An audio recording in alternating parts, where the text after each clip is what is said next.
तुमने कभी सोचा है कि अगर एक आदमी 30 दिन तक अपना वीर्य रोक ले तो उसके अंदर क्या बदलता है?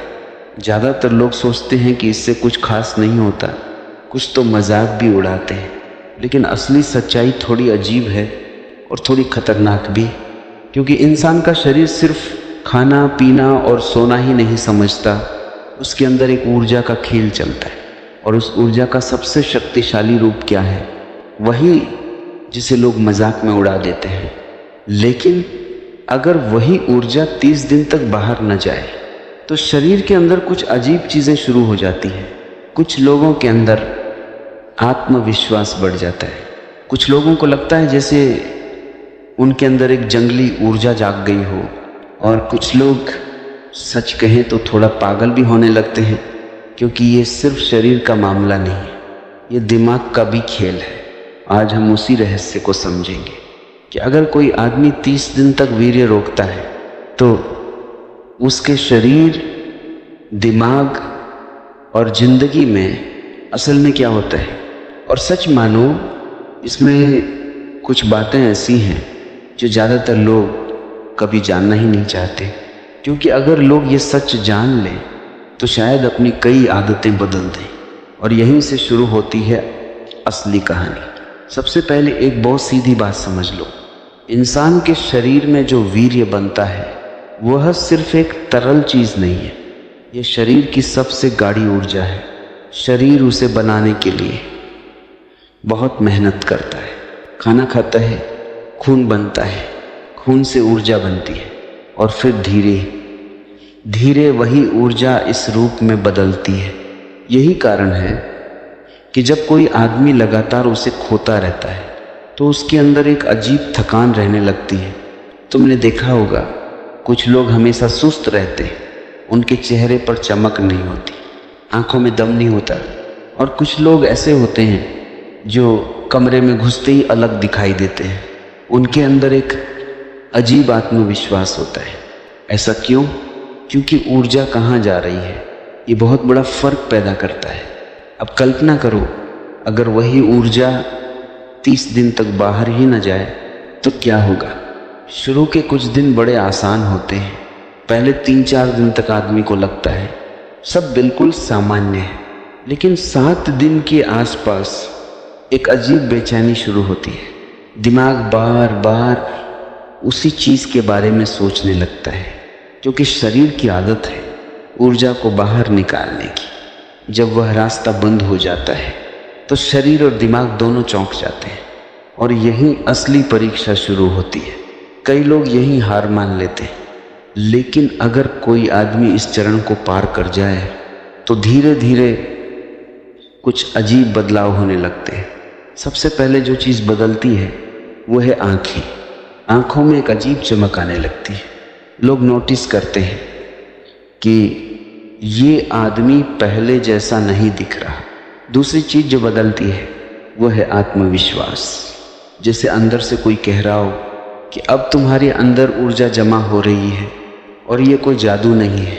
जब शरीर अपनी ऊर्जा को बाहर नहीं खोता तो वह उसे दूसरी जगह इस्तेमाल करने लगता है।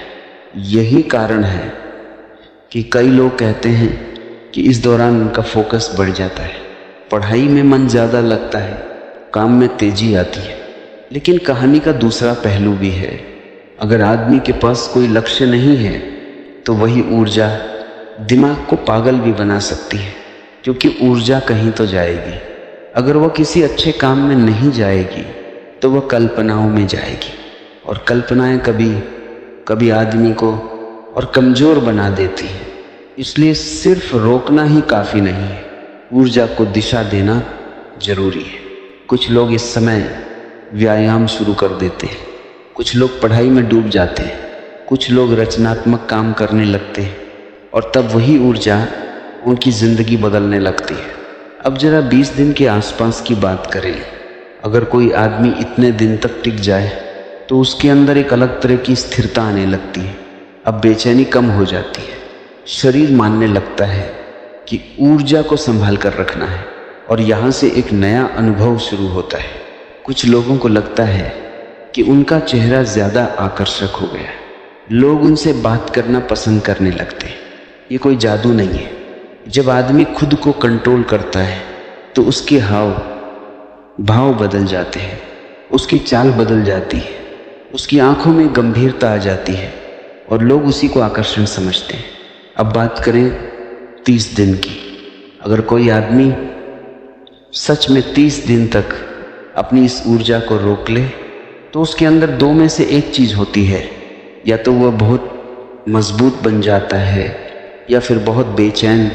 फ़र्क सिर्फ एक चीज़ का है, उसने उस ऊर्जा का क्या किया।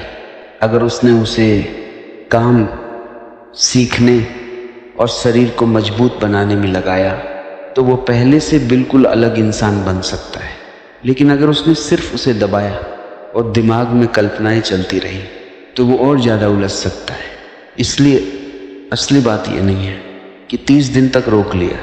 असली बात यह है कि उस दौरान तुमने अपने अंदर की ऊर्जा को कहाँ भेजा, क्योंकि ऊर्जा को रोका नहीं जा सकता। या तो वो ऊपर उठेगी या फिर तुम्हें नीचे खींचेगी, और यही इंसान की असली परीक्षा है। बहुत लोग सोचते हैं कि ताकत सिर्फ शरीर की होती है, लेकिन सच तो ये है सबसे बड़ी ताकत है खुद पर नियंत्रण। जिस दिन आदमी खुद पर नियंत्रण सीख लेता है उसी दिन से उसकी ज़िंदगी बदलने लगती है। और शायद यही कारण है कि इतिहास में कई लोगों ने अपनी ऊर्जा को संभालना सीखा, क्योंकि उन्हें पता था अगर आदमी अपनी सबसे शक्तिशाली ऊर्जा को संभालना सीख जाए तो वो अपने जीवन को पूरी तरह बदल सकता है। लेकिन सवाल अब भी वही है, क्या आदमी सच में अपने ऊपर इतना नियंत्रण रख सकता है, या फिर आदतें हमेशा जीत जाती हैं? और यही सवाल हर आदमी को खुद से पूछना पड़ता है। लेकिन कहानी यही ख़त्म नहीं होती, क्योंकि असली बदलाव शरीर में नहीं दिमाग में शुरू होता है। जब आदमी कई दिनों तक अपनी इच्छाओं पर काबू रखता है तो उसके अंदर एक नई समझ पैदा होती है, उसे एहसास होने लगता है